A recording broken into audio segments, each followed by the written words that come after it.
This is Make It Plain. Make It Plain. MIP With Masamela Matfumo. Mark Thompson. Make It Plain. Get woke.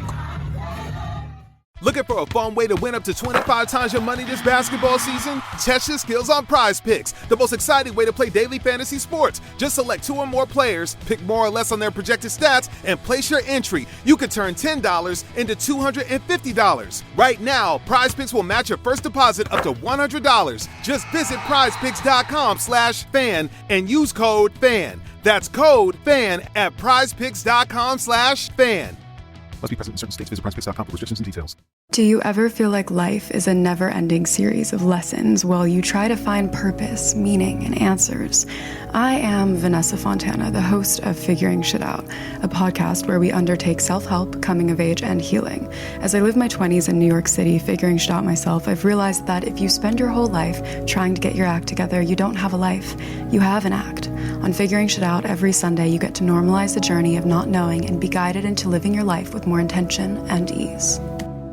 Ladies and gentlemen, happy to have with us the founder of Community Movement Builders, also its director, as we do well to get an update on what's going on in Atlanta.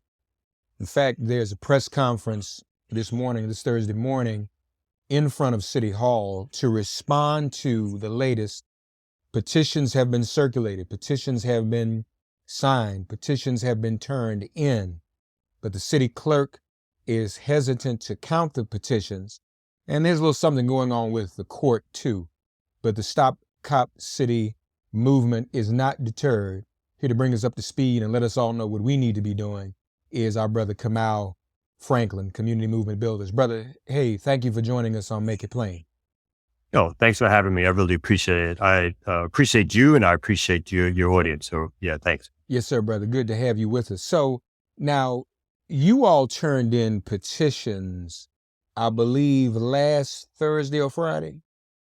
No, we just turned in petitions this Monday. Monday, okay. I'm sorry, the days are running together. Yeah. Forgive me. So you just turned them in Monday. And what was the immediate reaction of the city clerk? Well, the city clerk started to receive the petitions as we were led to believe that they would, based on some prior conversations. And then they gave out a memo to us, to the media, that was from the clerk's office and the official position of the city, which was that they would accept the petitions, but they would not start actually counting the petitions in terms of verifying the petitions, because they said there was a stay by the 11th Circuit and they wanted to wait until that stay was finished, or I guess until that case was heard. And we immediately went into negotiation mode around whether or not we would even let them keep the signatures, considering everything that's happened prior, and considering that they already knew what their posture would be before we gave in the signatures, and they did not say anything to us to alert us that they would not immediately begin the verification process, as, again, the law dictates that they should. So I want to be clear that there is nothing about the stay order, which only speaks about us as organizers continuing to gather signatures. It has nothing to do with us turning in the signatures, nor does it have anything to do with them actually starting the process of verification. And the stay was a stay on a previous judge's order, correct? That extended the petition period, correct? Exactly. So the original petition period to turn in signatures was August 21st. Before August 21st, our side had conducted or had introduced a lawsuit because of the restrictive nature of petition gathering. Basically, the city, through its referendum process, was saying only city residents could participate in getting signatures from other city residents. We found that to be limiting, to say the least, and served no larger purpose, and our lawyer went in and argued that case. The judge agreed with that argument and decided that DeKalb County residents and the larger state could turn in, the larger state, people who lived in the state could participate in petition gathering. And in addition to that, he gave us an extra 60 days starting from that point to gather signatures. And so the new end date for collecting signatures was then September 21st. But the intervening event was that the Court of Appeals stayed the continued collection of signatures until they made a final decision. So we decided that that at this particular point in time, at that stage, then we would give in additional signatures or give in the signatures that we'd collected, which had been then at that point well over 100,000 signatures collected. Which is really all you can do. You're operating under the impression you got till September 21st. The Court of Appeal says, no, we're going to stay that extension. So you could do nothing else but the logical thing, right? And turn in the petitions immediately that you have. And I believe you said to me that in any event, is it not true, the majority of those petitions were still gathered before the original August 21st deadline, correct? Yes. Over 100,000 signatures were gathered prior to the August 21st deadline. In the extra days that we had, we gathered another 15 to 16,000 signatures. We had already verified enough to meet the 58,000 signatures, a self-verification process that showed us that we had already matched the number of verified signatures needed. So we were not worried at that particular stage on whether or not the stay order was in effect or not. The only things that worried us was the city's continued attempt to derail this process by not until August 21st, giving us the exact amount of verified signatures that they said was needed to qualify for the referendum. And then two, them beginning to use verification methods, which they themselves had sued the state Republican Party for using when Stacey Abrams ran for governor. Those methods being exact match in terms of each column of the petition that we handed in had to match each column of the voter registration file, which means that if a phone number had changed, that could be a reason for throwing it out. If someone didn't put their apartment number, that could be a reason for throwing out.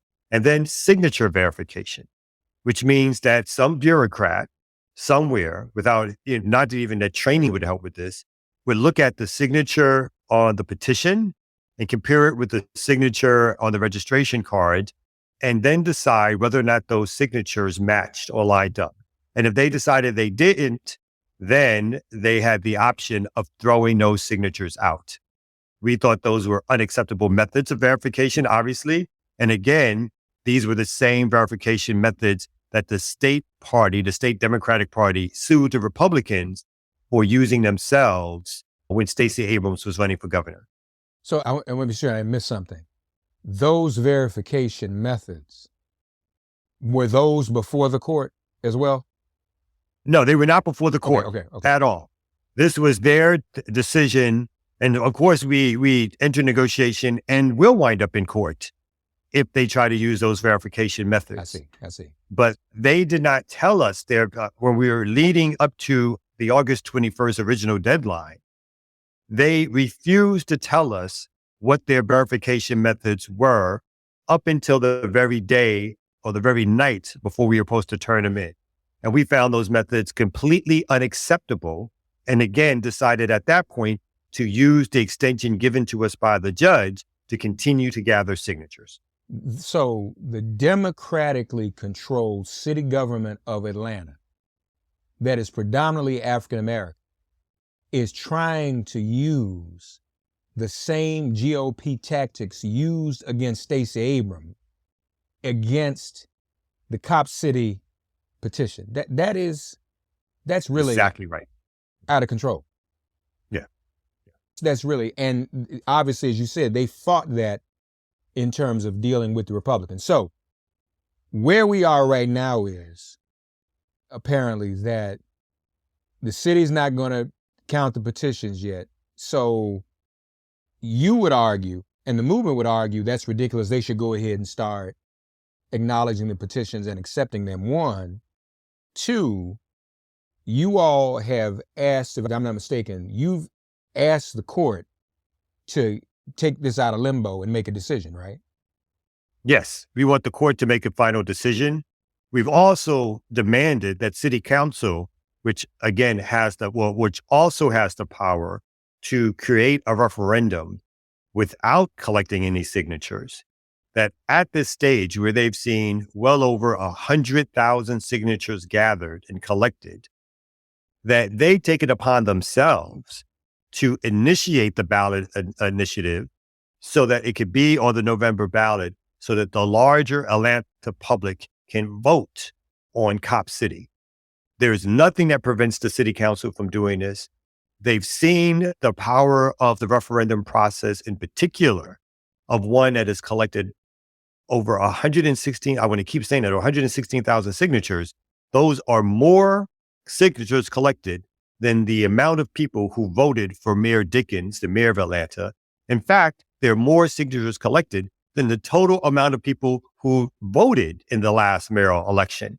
So we think we're on firm ground to say that through their own created democratic process of referendums and gathering petitions and having the democratic process work, that they should go ahead and use their power to enact a referendum to allow people to make this decision, as opposed to using methods and means which are only highlighting the ways in which they continually use non-democratic methods to stop and stifle and criminalize the Stop Cop City movement. Well, Brother Kamau, you just explained it right there. There are more signatures than voters for the mayor and for those who actually voted in the election itself. Yeah, y'all have done something there. That's pretty damning in terms of this. And I think that foretells what's going to happen on the ballot. So now you've asked city councilors, and some have come forward to say they're willing to put on the ballot. I think even some who voted for Cop City say that they still feel the democratic thing to do is to put it on the ballot, right? Yes. Yeah. So it hasn't necessarily been a majority. There's a lot of behind the scenes conversations happening, depending on what day or what hour you ask, because you hear different stories about the intention of the Atlanta City Council. Speaking for myself and not the coalition, I don't trust the members of the city council because they've so far done nothing that shows their interest in having a democratic process and letting people decide. But if at this late date, they come around to reality and the understanding that this coalition, which is formed to stop coalition, which is much larger than even this referendum process, has not only been campaigning and petition gathering and signature gathering and organizing town halls and rallies and demonstrations, that a real block has been created of organizers and activists of a left bent to challenge city officials and to continue to do grassroots organizing on these type of policy issues into the distant future. Our ultimate goal is to break the Atlanta way, where politicians, particularly at this stage, Black politicians, team up with Republicans and team up with corporate leaders and developers to decide the future of Atlanta. And that future has taken us to a place where Atlanta is no longer majority Black. It has gone from 60% Black to 49% Black. Gentrification is rampant. A city where homeless people are forced out of Atlanta with a one-way bus ticket. A city which is still has the highest rate of income inequality in the country. All of this under this municipal Black leadership, which has decided to, instead of having democratic process or caring about the conditions of working class and poor Black people in Atlanta, have done everything possible to chase them out of the city and to turn it over to corporate and development interest. No, that's very important. This is the cradle of the civil rights movement, if not the cradle of Black self-determination and democracy in the modern era when it comes to voting and everything else. Hey, I'm Kat, mom of 3 and founder of Ritual, the company setting a new standard in the supplement industry. When I was pregnant, I remember staring at my prenatal vitamins and thinking, what's in this stuff? All I found were vitamins high in heavy metals and lacking in the very essential nutrients we need. So we scoured the world for the best quality ingredients, backed by clinical studies, third-party tested, and Ritual's Essential Prenatal was born. Join our family of skeptics with 40% off your first month when you visit ritual.com/podcast. Looking for a fun way to win up to 25 times your money this basketball season? Test your skills on Prize Picks, the most exciting way to play daily fantasy sports. Just select 2 or more players, pick more or less on their projected stats, and place your entry. You could turn $10 into $250. Right now, Prize Picks will match your first deposit up to $100. Just visit prizepicks.com/fan and use code FAN. That's code FAN at prizepicks.com/fan. Must be present in certain states. Visit prizepicks.com for restrictions and details.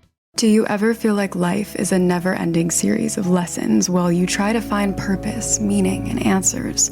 I am Vanessa Fontana, the host of Figuring Shit Out, a podcast where we undertake self-help, coming of age, and healing. As I live my 20s in New York City figuring shit out myself, I've realized that if you spend your whole life trying to get your act together, you don't have a life. You have an act. On Figuring Shit Out, every Sunday you get to normalize the journey of not knowing and be guided into living your life with more intention and ease. Brother Kamau, let me make an observation, and I want you to critique it for me.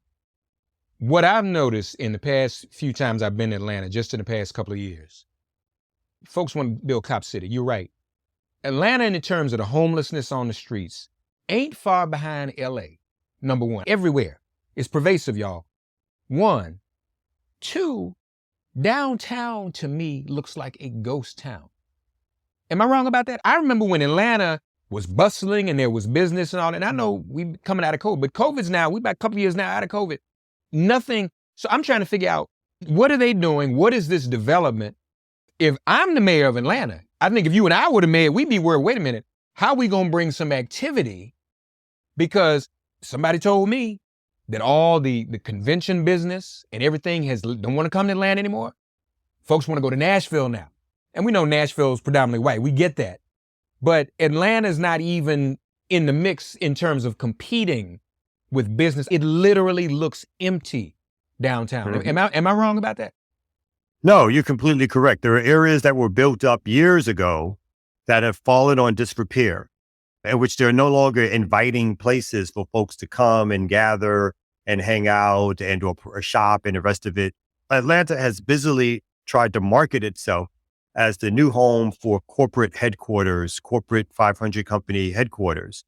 And it is more interested, and again, in turning over real estate and land to these developers and making spaces for them to bring their companies and bring their employees and to chase out the very people who made Atlanta what it was.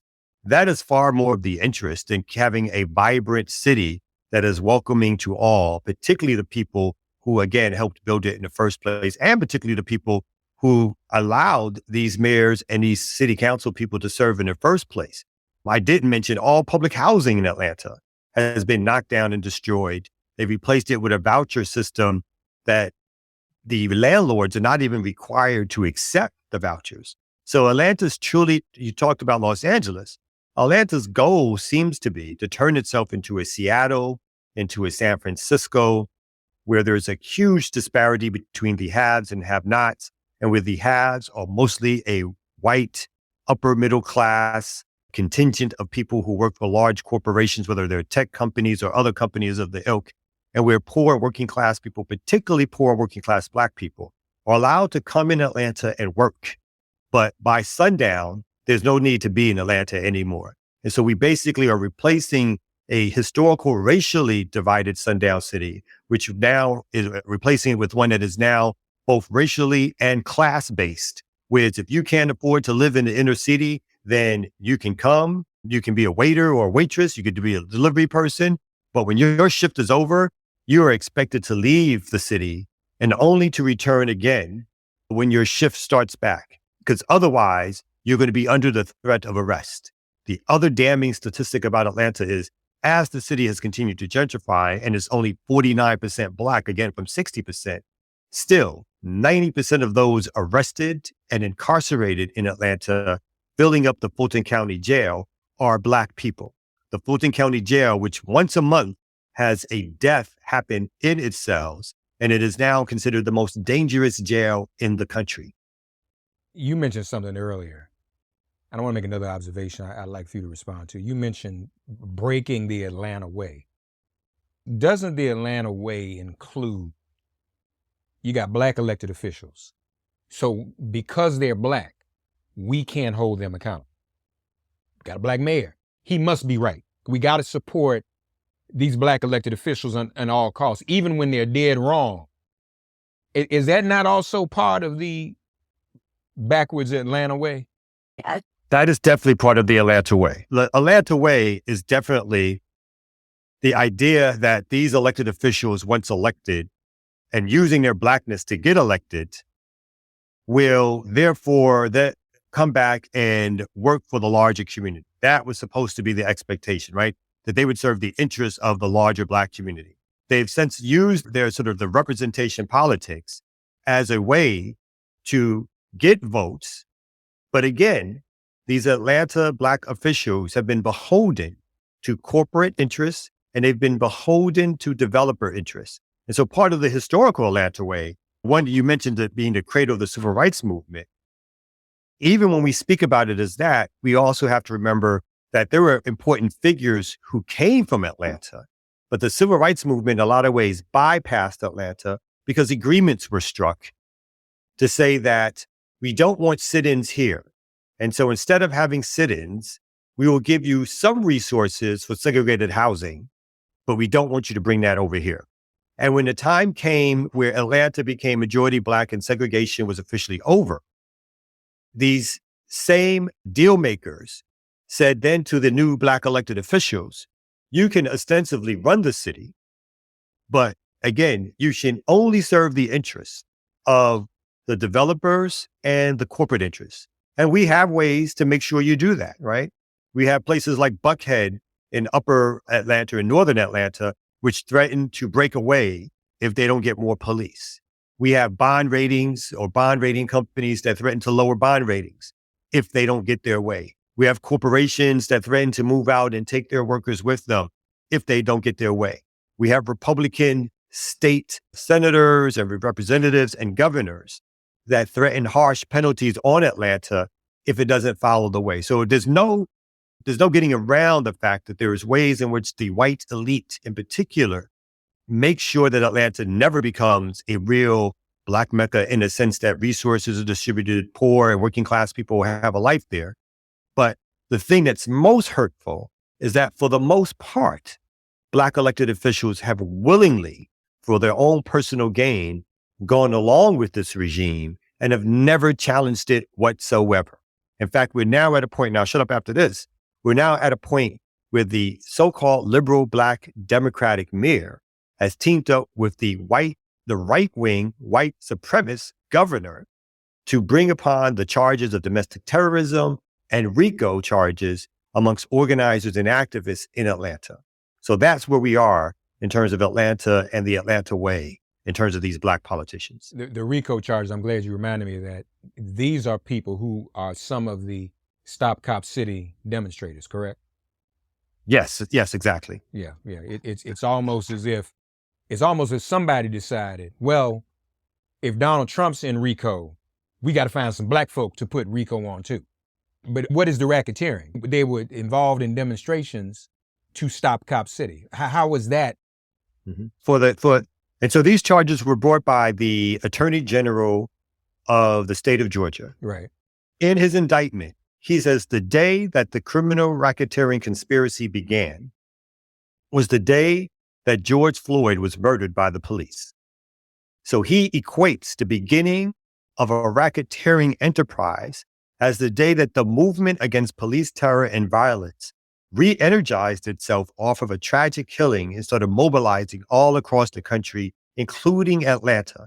That is the date that he traces the beginning of the criminal conspiracy, not the date where people started to find out about Cop City. Because in 2020, when folks were organizing against the killing of George Floyd, no one heard of Cop City.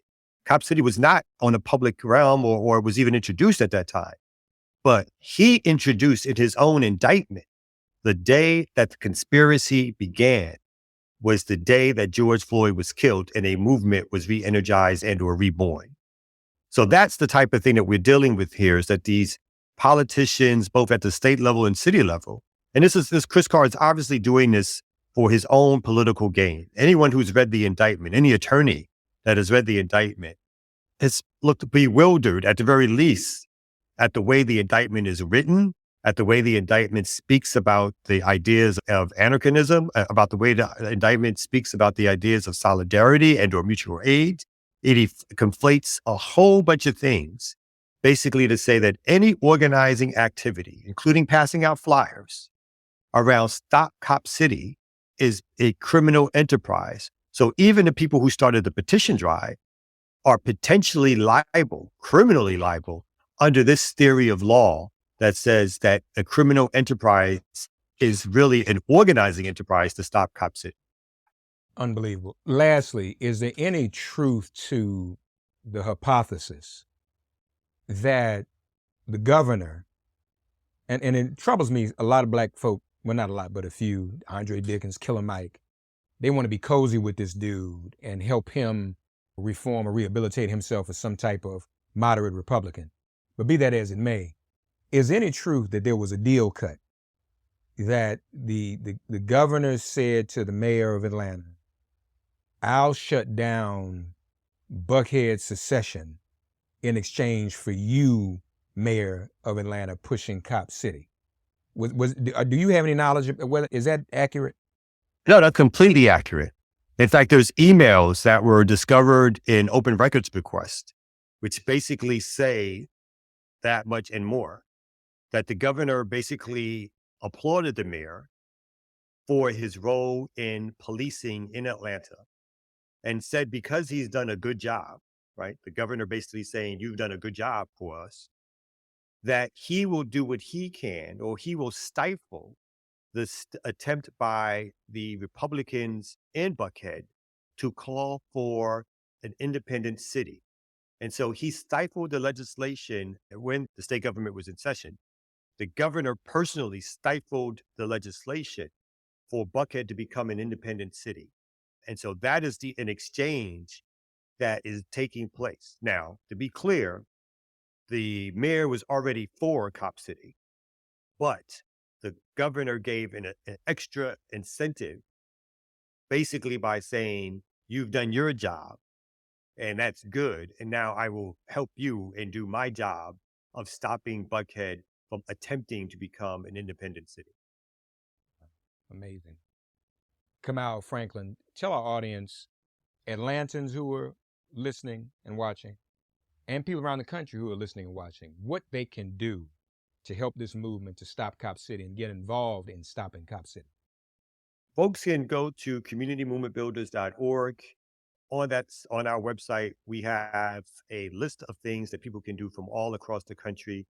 Everything from the simple task of calling city officials here in Atlanta, the mayor's office, individual council people, demanding that they put this referendum up for a vote by passing a resolution to make the referendum something that happened this November. We have the list of corporations and developers. We are attempting to continue on with our divestment campaign. So folks calling these corporations and developers and telling them to stop supporting the building out of Cop City. People can do demonstrations, rallies, civil disobedience, banner drops, whatever is within their power to do to get Cop City off the table are the things that we want them to do. And we give them various methods and means to do so at the website, communitymovementbuilders.org. Folks, check it out, communitymovementbuilders.org. This will not be, obviously, the last you hear about this movement. This is an ongoing struggle. Before I go, though, just want to play out a scenario. The 11th Circuit's got to make a decision.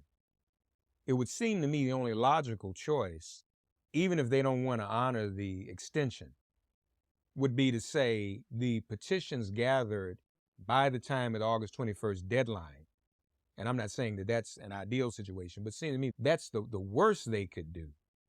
Otherwise, you put us in a situation where you're saying, we never intended to honor any of these petitions. We gave you an extension. We'd shut down the extension. There's a little trick in there.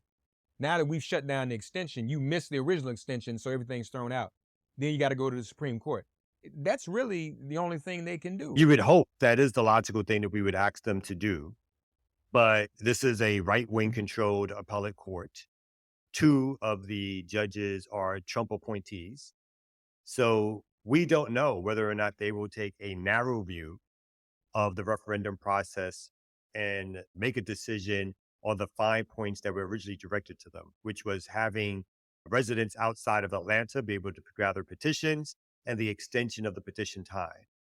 They could do that, or they could take a broad view of make some larger decision on the actual referendum themselves. We just do not know that at this particular stage.